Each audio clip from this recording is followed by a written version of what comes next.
on the corner of Thrift and Johnston, where everything is lovingly handcrafted from scratch. And again is the choice of residents on the Semiahmoo Peninsula. Call Hillcrest Bakery and Deli today at 604-531-1750. That's 604-531-1750.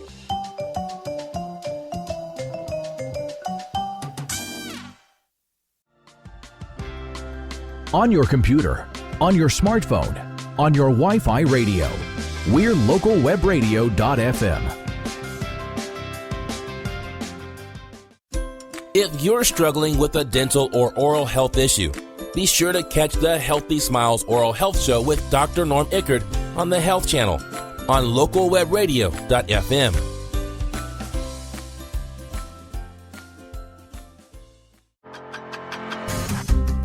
Buying or selling a home on the Semiahmoo Peninsula? Catch up on local market conditions on This Week in Real Estate with Lance and Connie Marples from Sutton West Coast Realty on localwebradio.fm. To schedule a face-to-face consultation, you can reach Lance and Connie at 604-538-8888. That's 604-538-8888. And visit them online at www.surreywhiterockhomes.com.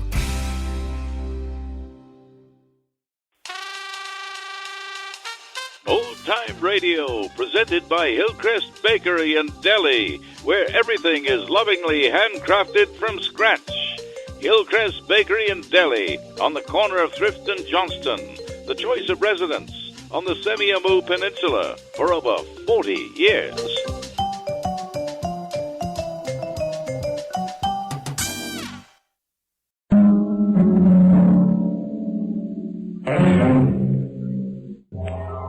The Columbia Broadcasting System presents yours truly, Johnny Dollar.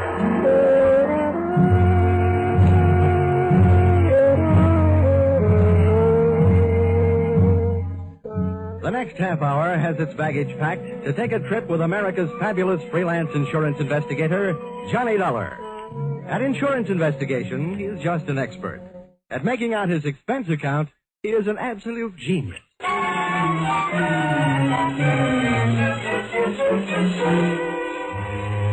Expense account submitted by Special Investigator Johnny Dollar to Home Office, Oriental West, Cargo Bonding Company, San Francisco. The following is an accounting of my expenditures during my investigation of delayed cargo aboard the SS Shanghai Wayfarer, or the case of the slow boat from China. Expense account, item 1, $181.52. Plane fare from Hartford to San Francisco in answer to your urgent call. Expense account, item 2, $3. Lunch on Fisherman's Wharf in answer to my stomach's urgent call. Item 3, $1.20. Cab fare to your office. Dollar, my name is Fundy. I haven't had the pleasure of meeting you before. And may I say it's a pleasure meeting you. It's a rough trip. I'm glad it's over. Over? Oh, it's just begun. Here, Dollar. This is your plane ticket to Singapore. Singapore? Mm-hmm. You know, Fundy, I had a choice. Really? To come to San Francisco to see you, or to take a case in Boston. A nice old lady on Beacon Hill clubbed her husband with an early American bed warmer. But no, rather than New England broiled lobster, I'd rather have San Francisco cracked crab. Now, all of a sudden, Singapore. May I ask why? Yes. We've bonded against the delay a $120,000 cargo of raw tin aboard the Shanghai Wayfarer.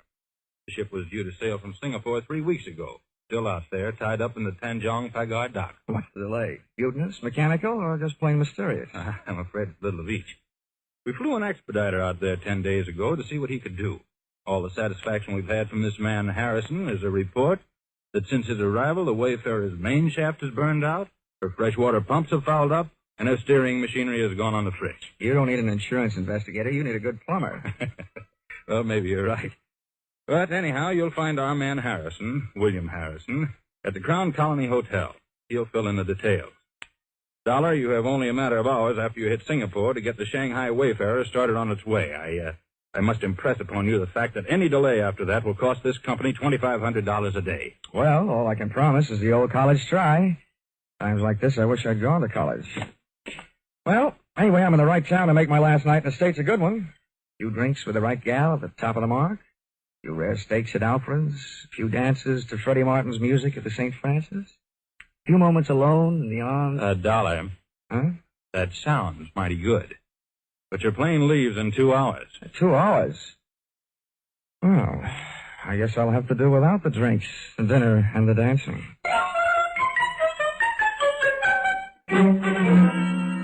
Expense account item 4, $120. Lost in the course of teaching fellow passenger how to play poker.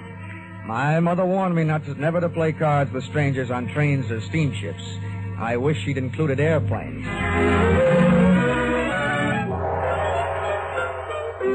You'd implied, Fundy, that the situation smelled. Well, you should have caught a whiff of the city, especially the native sections, through which I had to pass on my way to the Crown Colony Hotel. I found it on Anson Road. I found myself a room. I also found William Harrison's room. Harrison? Hey, Harrison.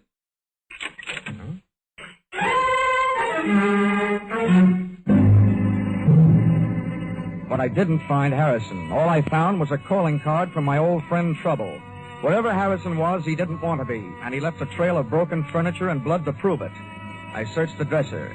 Shirt size, 14. Socks, 9. That meant Harrison was a small man. I went to the bathroom, shaving brush and toothbrush still wet, indicating that he'd been there not too many hours before I arrived. Then I tried the wastebasket. In addition to one large glob of used chewing gum, an empty cigarette package, and some old Kleenex, I found a swizzle stick with a name on it. The Collier Key Bar. Well, all that meant was that Harrison had a head cold and had been trying to cure it with Singapore slings. But at least I knew where he'd been drinking them. The Collier Key Bar looked out on the harbor. It was dark enough inside to give a man a good excuse for drinking nightcaps at noon. Your pleasure, sir. Say, how are you on mixed drinks? Mixed drinks? Governor, if I don't know how to make 'em, I look 'em up in the book. If they ain't in the book, I fake 'em. Now, what'll it be? Straight bourbon. Right, Joseph. Oh, hey, bartender. Yes, sir. Are you by any chance acquainted with an American named Harrison? Edison, sir? Yeah. He arrived in Singapore about 10 days ago. Small man with a cold in his head. Oh, Harrison. Sure, I know him right enough. He's been coming in every night with a chief engineer from one of the ships in port. Oh, yeah? What ship is that? Oh, the Shanghai Wayfarer, I think. Oh, the Shanghai Wayfarer. What's this engineer's name? Yeah, now, hold on. I ain't getting him into any trouble, am I? He's a nice chap, he is. A handsome tipper. This handsome? My, governor, $20 Why? Compared to you, sir, Mr. Frank Moore is downright tight-fisted. Well, how about that? I done it. I let Mr. Frank Moore's name slip right out. My missus is right. For a little man, I've got a ruddy large mouth.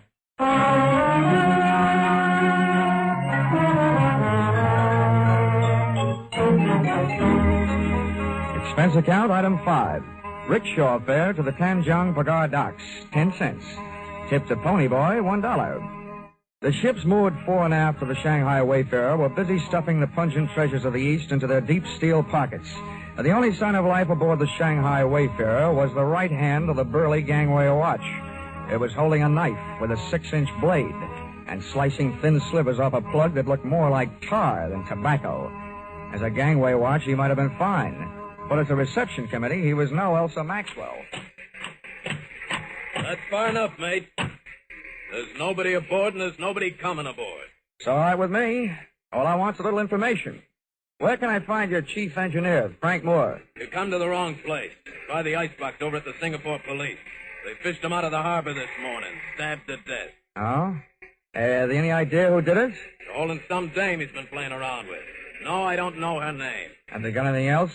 Listen, mate, my job is to guard the ship, not answer questions. Okay, have it your way.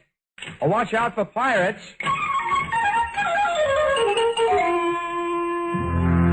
The British Chief Inspector, Singapore Police, gave me everything except an invitation to tea. But unfortunately, he never even heard of Harrison. He took me into the morgue, and a look at Frank Moore's body told me nothing I didn't already know. He'd been stabbed, all right, and whoever had killed him had sunk him with a hole in one. As for his personal effects, his Maritime Union card confirmed the fact that he was indeed the chief engineer of the Shanghai Wayfarer. A stack of crisp American $20 bills in his wallet made me wonder whether he hadn't been picking up a little extra pin money for delaying the departure of his ship. And finally, a photograph that made me admire the late Mr. Moore's taste in women. Whoever it was that said, "Never the twain shall meet," should have met her. She was half caste and all woman. Her picture was inscribed to Frank Moore, "Yours forever, Chandra." From the inspector, I learned two more things. One, the fact that the police had already questioned and released her. And two, her business address, the Wardlaw Bar on Malay Street.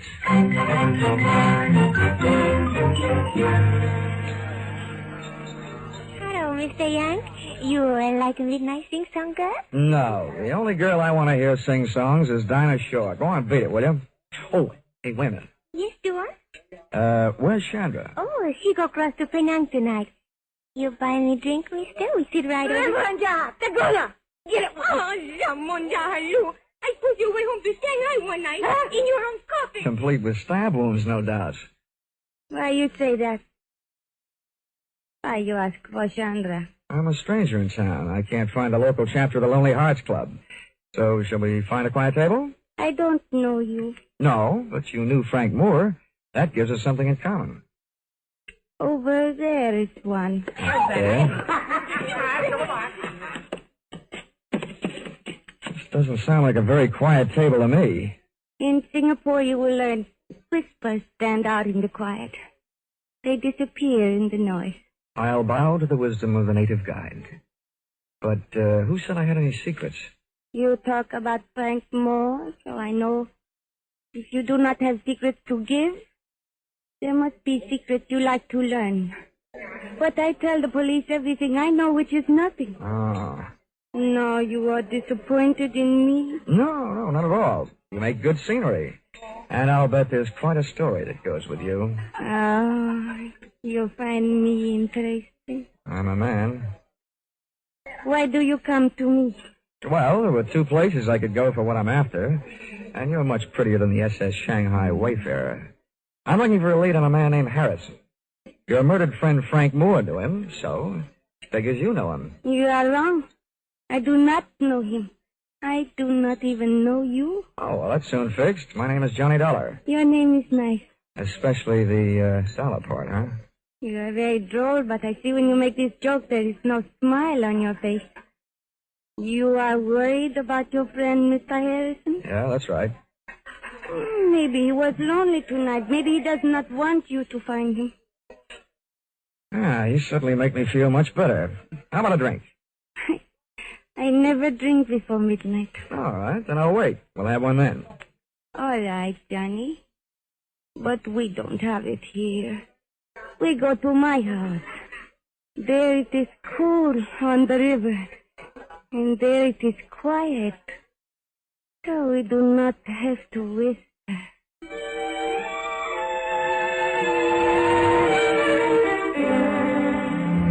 Midnight must have been invented for Singapore, and her house must have been invented for midnight. Only one thing looked out of place. Up on the wall was a souvenir of Chandra's war effort, a real American baseball bat, a Louisville Slugger. And on it was written, "Remember the U.S. Marines." Everything else in the place was soft. The lights, cushions, and Chandra. It is nicer to drink here, no? Yeah, may I say, it's a mite intoxicating without a drink. I wish the boys back in my high school senior class could see me now. What do you mean? In the graduation annual, they predicted I'd be a bookkeeper. Oh, I do not understand you. And neither did the boys in my senior class. Johnny, please say things I can understand. I want to know you better. Maybe if I stop talking altogether, you'll get to know me better. Johnny.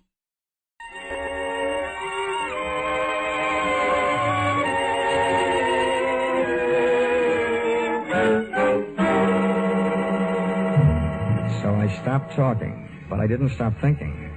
When I'd mentioned Harrison to Chandra earlier, she said maybe he was lonely tonight. If she didn't know him or anything about him, I wondered how she knew that he was missing tonight and not for a couple of days, or maybe even longer. Besides, the boyfriends of women like her don't keep secrets. I still assume that if